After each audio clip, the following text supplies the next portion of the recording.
A close friend just resigned from a university research group, and it was an agonizing decision.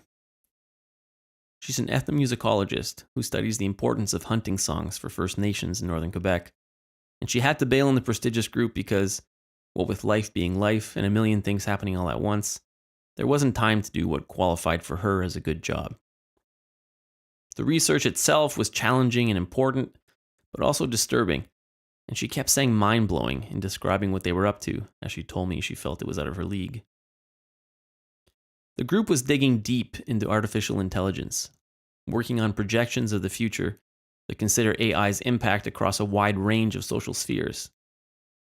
Our beer-fueled post-resignation debrief had her bending my mind with visions, some of them already reality. Visions of teacherless classrooms, courtrooms without judges, and governments pairing facial recognition-enabled surveillance with algorithms in order to come up with a ranking of citizens, all citizens, informed by who hangs out with whom.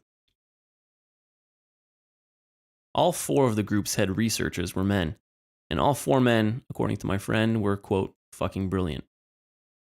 The group released their findings to national media in Canada this spring, to much fanfare, minus my friend. Her description of her brief glimpse into the AI revolution was vivid, but after hearing her story, it took only a few hours for it to fade into yesterday's news about the near future for me. I was just glad that she had been wise enough to let go of one of her one-too-many commitments. When I landed on the LRB site to rip through the January 25th edition, one essay's title stood out. The title caught my eye because it was only 2 letters long. You can probably guess which 2 letters, but if you can't, take heart. The most sophisticated artificial intelligence in operation right now probably couldn't guess them either. This is the LRB Trip Report. The piece in the LRB is about AI, and the writer is David Runciman. Like my friend, Runciman is an academic working in the humanities and the social sciences. He spends his professional time thinking, writing, and talking about politics, so the political repercussions of new technology are always on his radar. But his essays and book reviews on politics are a million miles away from the nitty-gritty of algorithms or the latest developments in game theory. Runciman's diary-style AI essay is a short, rich chronicle that focuses mostly on 3 talks that left a mark on him at a conference called NIPS, N-I-P-S. NIPS is a massive event that brought over 8,000 people to Los Angeles in December.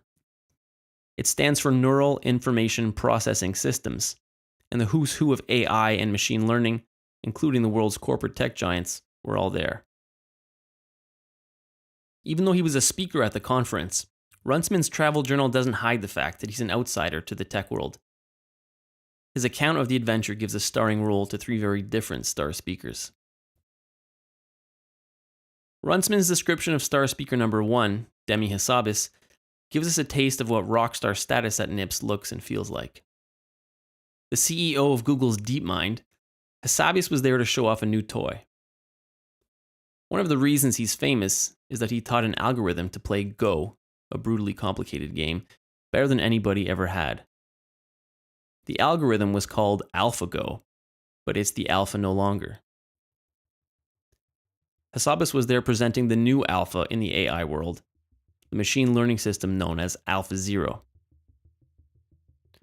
Earlier versions of game-solving AI learned from classic matches on their way to beating human grandmasters. But AlphaZero ignores the history of the games it's solving. Strategic knowledge accumulated by thousands of years of competitive human play is cast aside, and AlphaZero teaches itself by playing itself, learning exclusively through trial and error. Input the basic rules and voila, it solves games within hours, not decades. The second best AI round, which of course crushes all human chess grandmasters, is a program called Stockfish. Starting from scratch with nothing but the basic rules, it took AlphaZero 4 hours of study before it left Stockfish in the dust. Runciman is impressed by what Hassabis and DeepMind have done with AlphaZero, but he isn't moved by the presentation. And the difference between being impressed and being moved is a lurking theme of the entire trip report. This piece, after all, is the chronicle of a man obsessed with the inefficient, clunky game of politics, where data is rarely perfect and sometimes non-existent. The central 40 minutes of Hassabis' talk celebrated AlphaZero's game-solving skills. Runciman can't help mentioning the talk was bookended by short, dutiful references to machine learning's potential for social improvement. And it's clear that for the politically obsessed Runciman, the social, political impact of AI is the key thing to consider, and that CEO Hassabis' obsession with solving games quickly has him worried. He's impressed, but he's not moved. It's not clear that beating games quicker and quicker can protect democracy and improve the fortunes of the humans playing the unpredictable game of politics Runciman is so familiar with. Runciman is moved, on the other hand, by a talk delivered by Alison Gopnik, a child psychologist. She plays starring role number 2 in his AI adventure.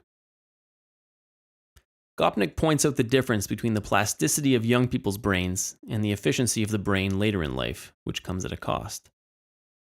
Plasticity is great for integrating surprising new phenomena that don't make sense at first.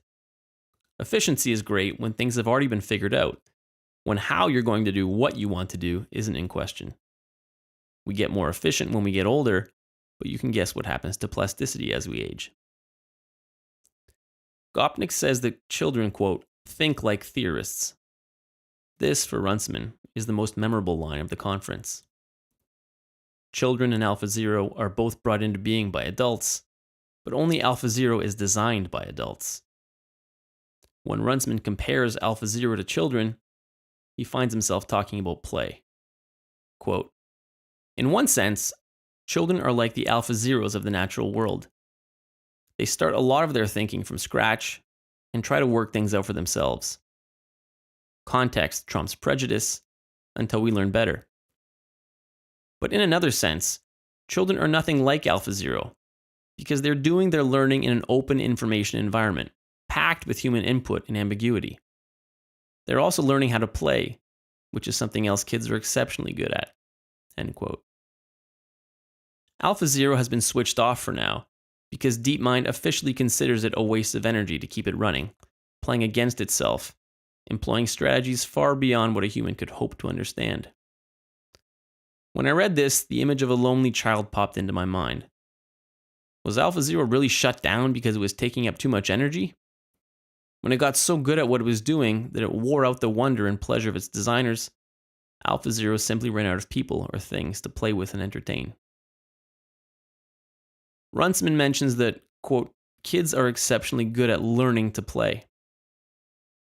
He also says, quote, despite being a game, chess is not play. It is a practical business. That had me scratching my head. If chess isn't play, but it's a game, what about hockey or hopscotch? Aren't those forms of play? I know this is getting bogged down in semantics, but I thought about it and I think I see what he means, why chess isn't play. The more rules, the more perfect the information, the more a game becomes a performance of obedience and inevitability.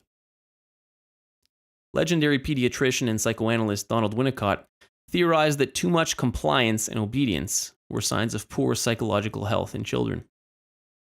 One of the procedures he came up with to assess the psychological well-being of infants was to place an object between himself and the mother holding the infant. It was usually a spatula, nothing particularly evocative. And if children found a way to engage with the object, unprovoked and unprompted, it was a good sign. Being able to play without knowing rules was key to the development of human aliveness. Children are playing before they even know there's something called a game that can be beaten or solved. If they think like theorists, in psychologist Gopnik's words, it's because they find so much pleasure in playing with reality. Playing with grass in a field by yourself or playing with friends is playing. Working at chess isn't. The play Runciman is pointing at involves the capacity to find pleasure in improvisation. And it's the pleasure that is the mystery, since a grandmaster in the crib does not necessarily a great theorist make. To be good at chess doesn't mean you're any good at playing. When Runciman's considering the progress of machines like AlphaZero, now capable of improving through trial and error alone, he writes, it's as though they were just waiting to be told that they should try doing it their way, not ours. Despite their tantrums, in their vulnerability and their struggle to grow, children are just waiting to be told that they should try doing it our way, not theirs. And if the child psychologists are to be trusted, this is a risk for the development of young humans. What works wonders for advancing machine learning might prove disastrous for the irresistible pleasure of infant learning.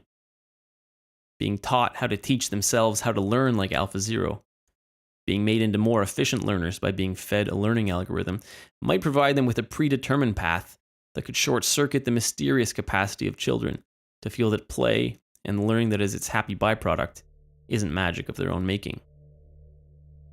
AlphaZero doesn't know how to play, but it can solve any game. When the designers at DeepMind think of play, the thing kids are so great at learning to do, and a key obstacle in figuring out what learning itself is, which version of the word play are the designers putting into play? Are they imagining leveling up quickly to Grandmaster status, as if they were learning chess? Or are they holding the image in their mind of what it's like to experience the almost magical passage from boredom through frustration into the pleasure of imaginative testing while you're doing nothing in the back seat? My money is on the Grandmaster leveling up version, not the backseat improvisation. If the mystery of learning to play is solved, and if machine learning creeps into the impressionistic country where children, seemingly magically, find ways to play, if the language and the techniques of playful learning are force-fed and optimized, rather than offered and discovered, how can there not be a threat to the faith that something fun can come from nowhere at all? The faith that improvisation is possible, and the faith that learning is pleasurable before it's productive. All faith in magic is always fragile. The third star speaker of Runciman's AI report takes him in a completely different direction. But before making it to that encounter, it's worth mentioning an offstage star that appears twice, both at the very start and the very end of his account. And that star is the specter of climate change. Fires, likely fueled by climate change, are raging in California as Runciman is at NIPS, only a few miles from the conference.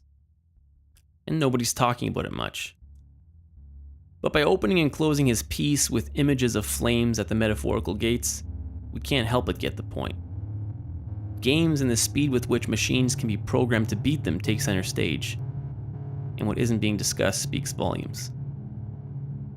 And that's because rather than beating some games faster than humanly possible, climate change requires humans to spend energy not doing some things, and also requires technical innovation if anything is going to happen. It's mostly a political challenge, and the lack of talk about it weighs on him. And that's because, rather than beating games faster than humanly possible, climate change requires humans to spend energy not doing some things, as well as requiring technical innovation if progress is to be made. It's mostly a political challenge, and the lack of talk about politics at NIPS weighs on the politically obsessed Runciman. For all the strengths of Demi Hassabis the wizard and Alison Gopnik the poet of child psychology, there's little hope that the first two star speakers will be contributing anything to the climate change discussion soon. Which brings us to Runciman's star speaker number 3. Demi Hassabis was impressive, and Alison Gopnik was inspiring, but Raya Hadsell is both impressive and inspiring. She's a member of the Google DeepMind team and has a background in religious studies and philosophy. She spends some of her talk describing her mom's journey from being an artist to designing computer games at age 60. She also reflects on curiosity and commitment. Hadsell studied religion, but Runciman says that her presentation, quote, lacks evangelical fervor, unlike star speaker number 1, her boss Hassabis. And this is a compliment. Runciman admires how open to new ideas Hadsell seems, and writes suggestively that the presentation was, quote, very human. I'm sure you can see why this is a loaded description at NIPS.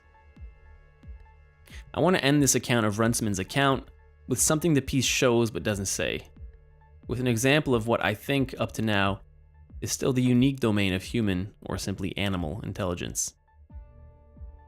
To hear Hadsell speak, Runciman requests access from an organization hosting the talk called Women in Machine Learning. They let him in, but they beg him not to write yet another piece about the horrors of being a woman in a male-dominated industry. He reassures them that he won't, and his account of the conference respects their wish. Although he does mention the fact that 85% of the people attending are men, he makes no heavy-handed comments about the exclusion of women or any kind of glaring injustice to remedy. But the arc of his piece's narrative points at something, albeit subtly. 2 of the 3-star speakers featured are women. The first woman talks about children, the second mentions her mother. His featured women bring up intergenerational concerns in an obvious way that the people high-fiving at AlphaZero's prowess are not. Climate change is an intergenerational concern, and after the last talk, delivered by a woman, he heads back to his hotel, quote, trusting that someone somewhere had put out the fires. I don't think it's the thinking of an overeager social justice warrior to note the awkwardness of machine learning's inevitable impact on teaching, and that the teaching of young children is something that, for better and for worse, is mostly performed by women. Women made up less than 15% of the NIPS crowd. I think this is part of the unstated point of the piece. And noticing this without Runciman hammering me over the head with it was one of the playful pleasures of reading the piece. Like a child allowed to play without too much direction, his chronicle let me find the pleasure of my own questions. Coming up with what was latent, but not spelled out in the text, felt almost magical. Another way of telling Runciman's story would go something like this. A very smart man visits a convention about a revolutionary future and feels out of place. He's surrounded by men. The brilliant minds around him seem uninterested in the messy, inefficient game of politics he knows so much about. As the fires of change burn outside the convention center, he sees hardly any evidence that people care about the game he's good at. Feeling exasperated, alienated, and a little hopeless, he finds an excuse to make his way into a group of women where he finds reassurance, hope, and a speaker he remembers as his favorite. Somebody who might be open to the complexities of a challenge that is both political and technological, like climate change. His fears temporarily held at bay by the promising words of a strong individual woman, and by the group of women who welcomed him, he's able to let go of his anxiety, at least for a while. His encounter with the group allows him to maintain hope that at least some of the people he sees are worried about the future and can acknowledge their past. That everything happening at NIPS isn't just a circle jerk about beating games as quickly as inhumanly possible. He's not writing about the group of women who welcomed him to champion their cause. He just feels lucky to have stumbled into the group. Can a machine get lucky? I can't know if I'm right about the motivations that pushed Runciman down his path, but I don't think I'm stretching too much with my guess. Learning how to not so accidentally justify your way into a situation where you might have irrational, emotional needs met requires a kind of unartificial, unconscious intelligence. I doubt it could be expressed in an algorithm, since we only get fleeting glimpses of it through the complexities and the surprises of what, for now, we can only experience with other people. Thanks to Julien Weser for the music, and Al Yell for the help with audio recording. I'm Connor Cody.